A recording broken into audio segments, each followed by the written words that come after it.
अपने मोदी जी को क्यों नहीं बोलते? सरकार आपकी, एजेंसीज आपकी, सब कुछ आपके पास है।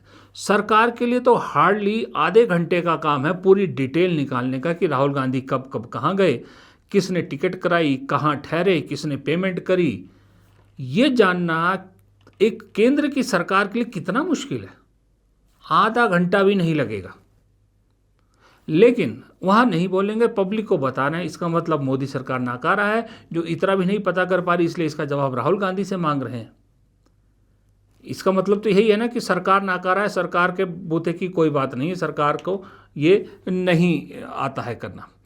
अब ऐसा ही एक चीज़ और बताता हूँ मैं आपको। ये देखिए, ये वही दल बदलू अजय आलोक, जो कभी जेडीयू में हो गए थे फिर बीजेपी में गए, कह रहे हैं कि राहुल गांधी को सीरियसली क्यों लेते हैं। राहुल गांधी ने he is like a third grade student for life, he has a degree from some unknown college in Florida or somewhere. हंसी आई मुझे तो पहली बार जब इनको सुना ना, सही में बताऊं मैं हंसी नहीं रोक पा रहा था। राहुल गांधी की डिग्रियों पर सवाल उठा रहे हैं। अरे महामानव, इतना तो सोचो। राहुल गांधी की डिग्रियों पे सवाल उठाए। राहुल गांधी की डिग्रियां तो 3600 बार दिख चुकी है कि वो कहाँ कहाँ पढ़े हैं, कैसे कैसे पढ़े हैं। जब तुम सवाल पूछोगे तो सवाल बड़े साहब की डिग्रियों पर भी उठेगा। फिर तुम बहस का मुद्दा दे रहे हो लोगों को खुद कि बड़े साहब की डिग्रियों पे सवाल पूछो। वो एंटायर पॉलिटिकल साइंस सब्जेक्ट कहाँ से आया? ये सब सवाल फिर कुछ मतलब फिर तुम चाह रहे हो कि मोदी जी की पढ़ाई को लेकर फिर सवाल उठे। अब मोदी जी नहीं, आपके पास तो बहुत सारे हैं। आपके निशिकांत दुबे हैं, आपके बिहार वाले मुख्यमंत्री हैं। सबका कच्चा चिट्ठा खोलना चाहते हो सिर्फ इसलिए कि राहुल गांधी की बात जो है आपको चुभती है। राहुल गांधी सच बोलते हैं, इसलिए आप ऐसी बातें करते हो। और दरअसल ये सारी जलन जो कल भी हुई ना, वो सिर्फ और सिर्फ पता है किस बात पे हुई? सिर्फ इसलिए कि ये तस्वीर जो है वो गले नहीं उतर रही। ये तस्वीर है कल जब सलमान खुर्शीद, जो ऑल इंडिया कांग्रेस कमेटी के फॉरेन अफेयर्स के इंचार्ज हैं, राहुल गांधी के साथ एक लंच उन्होंने ऑर्गेनाइज किया था, जिसमें 27 यूरोपियन यूनियन मेंबर्स के जो डेलीगेशन हैं 27 देशों के, वो राहुल गांधी के साथ लंच किया उन्होंने। अब ऐसा लंच आपने कभी मोदी जी का तो देखा नहीं होगा। विदेशों में, जैसे सुप्रीत नीत ने भी कहा, विदेशों में राहुल गांधी को बुलाया जाता है, यूनिवर्सिटीज़ में बुलाया जाता है।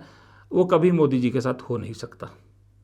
अब भारत में भी यूरोपियन यूनियन के लोग राहुल गांधी के साथ मिलने लगे हैं, बात करने लगे हैं, उनको पसंद करते हैं, लंच करते हैं। तो अब चुभ रही है बात। जब ये तस्वीर आई तो संबित पात्रा जी पहुंच गए कि राहुल गांधी ने इतनी यात्रा की इतने सालों में और इतना खर्चा। अरे ये कौन सा कोई बहुत बड़ा तीर मार लिया तुमने? ये तो कोई भी, वैसे तो इंटरनेट पे सारा डाटा अवेलेबल होगा, लेकिन नहीं भी है तो कोई भी आरटीआई से निकलवा सकता है कि राहुल गांधी कहाँ कहाँ गए और कितना खर्च उन्होंने दिखाया है। इसमें क्या बड़ा खुलासा कर दिया? ये दरअसल फ्रस्ट्रेशन है कि राहुल गांधी आखिरकार ये कैसे कर सकते हैं। राहुल गांधी को लोग, सबसे बड़ा सवाल ये एक बीजेपी के ही आदमी ने मुझसे पूछा था कि राहुल गांधी को क्यों बुलाया जाता है।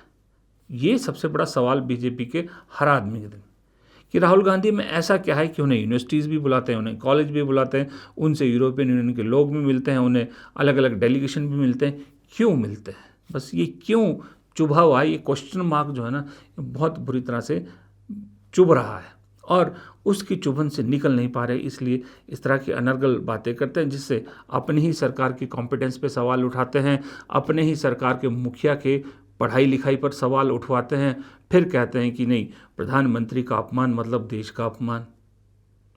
अब किसी की पढ़ाई का सबूत मांगने या उस पर बात करना देश का अपमान हो जाता है। अब आपने देखा होगा 2 दिन से एक नौटंकी और चल रही है, 3 दिन से, जब से प्रधानमंत्री ने कहा कि पेट्रोल कम खर्चो, तब से बीजेपी के लोगों ने एक नई नौटंकी शुरू कर दी है।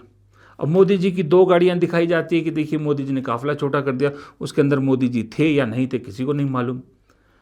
फिर उसके बाद ऐसी नौटंकियां, कभी महाराष्ट्र के मुख्यमंत्री बाइक पे जा रहे हैं तो कभी दिल्ली के गवर्नर ट्रेन में जा रहे हैं। इस सब में हो क्या रहा है? देखिए, ये एवी डांडिया हैं, एक बहुत सोशल वर्कर, उन्होंने देवेंद्र फडणवीस की फ़ोटो शेयर करते हुए साफ क्या लिखा है? उन्होंने कहा कि भाई जी, इतनी साफ सड़कें और इतनी सुनसान सड़कें तो जो है वो कोविड के टाइम भी नहीं थी जितनी देवेंद्र फडणवीस के लिए उनके बाइक पे सवारी काफिला जाने के लिए खाली करा दी गई। बात सही है, मुंबई जैसे शहर में इतनी खाली सड़कें, गवर्नर साहब ट्रेन में जा रहे हैं। अब इससे दिक्कत किसको दिक्कत हो? इससे आम लोगों को दिक्कत होती है उनके प्रोटोकॉल के चक्कर में। अब जैसे ये सड़क खाली कराई गई होगी तो कितने लोगों को परेशानी हुई, या ट्रेन में जहाँ गवर्नर साहब गए कितने लोगों को परेशानी हुई होगी, उनकी सिक्योरिटी उनका सब कुछ साथ चला होगा। कई लोग, कुछ लोग जो हैं वो साइकिल पे चले हुए हैं, वो सिर्फ इसलिए नहीं चल रहे हैं कि भाई वो सच में पेट्रोल बचाना चाहते हैं, वो मोदी जी को खुश करने के चक्कर में कि कुछ आगे मिलेगा, मलाई मिलेगी। कुछ लोग जो है वो अलग अलग नौटंकियाँ कर रहे हैं। कुछ लोग ऐसे भी हैं मोहन भागवत जैसे, जिनको कोई असर ही नहीं पड़ता, उनके काफिले अभी भी वैसे के वैसे चल रहे हैं। दूसरी तरफ अगर ऐसी ही बात है, मीडिया इन सबको प्रोजेक्ट करती है। राहुल गांधी देखिए खुद गाड़ी चलाते हुए अपनी बहन के साथ अकेले निकल गए, इनकी कोई बात नहीं करता, क्योंकि ये अपना PR नहीं करते, इतना बड़ा ताम झाम नहीं करते। अकेले गाड़ी लेके निकले हैं, साथ में सिस्टर को बिठाया है। वो जिनके घर में 2-2 शहीद हुए हैं, जो खतरे जिनको सबसे ज़्यादा है, इनकी कोई बात नहीं करता। ये जलन है, इसके अलावा और कुछ नहीं है, फ्रस्ट्रेशन है, इसके अलावा और कुछ नहीं है। अब मोदी जी की सरकार कितनी इनकॉम्पिटेंट है ये बताने के लिए कांग्रेस को ज़्यादा मेहनत करने की ज़रूरत नहीं है, क्योंकि खुद बीजेपी के लोग और खुद उनकी टीम ही कई बार मोदी जी की सरकार को नाकाम नकारा सरकार बताने पर तुली रहती है, साबित करने पर तुली रहती है। अब आप बताइए, मैं थानेदार और मैं ही शिकायत, मेरे घर वाले ही शिकायत करें कि पुलिस हमारी सुनती नहीं है, चोरी की शिकायत, मेरे घर में चोरी हो गई, तो नाकारा कौन गिना जाएगा? थानेदार के घर में अगर चोरी हो रही है तो थानेदार नाकारा गिना जाता है ना, और घर वाले शिकायत कर रहे हैं। ऐसा ही दरअसल एक बार नहीं कई बार हो गया। अब आपको ये तस्वीर देखिए, बीजेपी ने कल सारा दिन एक कैंपेन चलाए रखा कि राहुल गांधी पिछले 22 साल में, 11 साल में नहीं, माफ़ कीजिएगा, पिछले 22 सालों में 54 विदेश यात्राएं कर चुके हैं, और जिस पर खर्च हुआ है 60 करोड़, लेकिन उनकी इनकम है 11 करोड़। 22 सालों में 54 विदेश यात्राएं, 60 करोड़ कैसे खर्च हुआ, ये सवाल बीजेपी कर रही। एक बात तो इसमें बिल्कुल साफ दिखती है कि अब राहुल गांधी को घेरने के लिए मटेरियल ही नहीं बचा बीजेपी के पास, इसलिए अब अनाप शनाप कुछ भी ले आते हैं, कुछ भी किसी तरह से कुछ तो बात हो, ये एक कोशिश की जा रही है। वरना एक लीडर ऑफ अपोजिशन जो 12 साल से नाक में दम किए हुए हैं, उस पे ये आरोप लगा रहे हैं कि 22 साल में जी 60 करोड़ की यात्राएं कर दी उन्होंने, 22 साल में, 1 या 2 साल में नहीं। अब एलिगेशन ऐसा लगाओगे तो जवाब भी तो वैसा ही मिलेगा ना। सुनने में आया आज बीजेपी के एक जोकर ने राहुल गांधी जी की विदेश यात्रा पर प्रेस कॉन्फ्रेंस करी। अच्छा, अरे भाई, राहुल गांधी जी को तो सब जानते हैं, वो दुनिया में चर्चित चेहरा है, दुनिया उनको सुनना चाहती है, किसी से छिपकर तो जाते नहीं है, और इसीलिए दुनिया के बड़ी बड़ी यूनिवर्सिटीज, दुनिया के बड़े इंस्टीट्यूशन, संस्थान उनको लेक्चर्स के लिए, व्याख्यान के लिए, वार्ता के लिए बुलाते रहते हैं, चर्चा के लिए आमंत्रित करते हैं।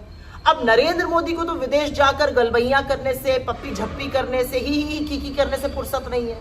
अगर दुनिया की बड़ी यूनिवर्सिटीज या इंस्टीट्यूशंस नरेंद्र मोदी को इस लायक नहीं समझते कि उनको लेक्चर के लिए बुलाया जाए, आमंत्रित किया जाए, तो भाई इसमें हमारी क्या गलती है। और वैसे भी जब मोदी जी विदेश जाते हैं तो उनका एकमात्र लक्ष्य होता है अपने मित्र गौतम अडानी को उस देश में धंधा पानी दिलाना, डील कराना। क्यों? क्योंकि वो गौतम अडानी के चीफ सेल्समैन हैं। तो भाई राहुल जी तो डंके की चोट पर विदेश जाते हैं, इसलिए कुंठित मत होइए भाजपाइयों, क्योंकि जब वो छुट्टी पर भी जाते हैं तो आप लोग लुक छिप कर उनका फोटो निकालते हैं, लीक करते हैं। हम लोग बहुत धन्यवाद देते हैं उस बात का, हमें पता रहता है हमारा लीडर क्या कर रहा है। लेकिन असलियत इस बात की है कि राहुल गांधी जी पर अनर्गल आरोप लगाने से ना ये सच्चाई छुपेगी कि नीट की परीक्षा रद्द हुई है, पेपर लीक में एक बार फिर से बीजेपी के नेताओं का हाथ है, बड़ी साजिश है, ना ये सच्चाई छुपेगी कि पूरे देश में पेट्रोल, डीजल, एलपीजी की भारी किल्लत है और ये नरेंद्र मोदी की देन है, क्योंकि अमेरिका उनको ब्लैकमेल कर रहा है, वो अमेरिका के सामने नतमस्तक है, हमारी एनर्जी सिक्योरिटी का सौदा कर चुके हैं। और सवाल तो ये भी पूछा जाएगा ना कि 11 साल में बार बार विदेश जाकर 815 करोड़ रुपए फूंक कर नरेंद्र मोदी ने इस देश को क्या दिलाया, इस देश को क्या हासिल हुआ। अडानी को मालामाल किया, अडानी के झंडे दुनिया की काफी सारी देशों में गड़वाए, देश को क्या मिला? आज देश की एनर्जी सिक्योरिटी पूरी तरह से अमेरिका के सामने सौदेबाजी में खत्म कर चुके हैं मोदी जी, और उसका खामियाजा देश भुगत रहा है।